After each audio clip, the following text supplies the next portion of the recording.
కామారెడ్డి జిల్లా హాస్పిటల్లో దారుణం జరిగింది. చికిత్స పొందుతున్న రోగిని కొరికాయి ఎలుకలు.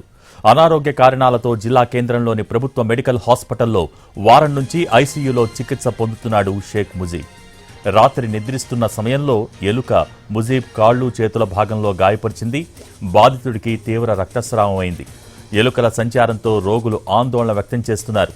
ఎలుకల బారి నుంచి రక్షించాలని డిమాండ్ చేస్తున్నారు.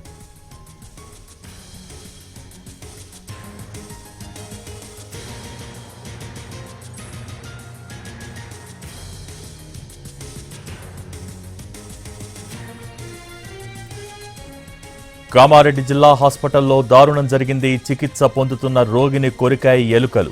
అనారోగ్య కారణాలతో జిల్లా కేంద్రంలోని ప్రభుత్వ మెడికల్ హాస్పిటల్లో వారం నుంచి ఐసీయూలో చికిత్స పొందుతున్నాడు షేక్ ముజీబ్. రాత్రి నిద్రిస్తున్న సమయంలో ఎలుక ముజీబ్ కాళ్లు చేతుల భాగంలో గాయపరిచింది. బాధితుడికి తీవ్ర రక్తస్రావమైంది. ఎలుకలు సంచారంతో రోగులు ఆందోళన వ్యక్తం చేస్తున్నారు. ఎలుకల బారి నుంచి రక్షించాలని డిమాండ్ చేస్తున్నారు.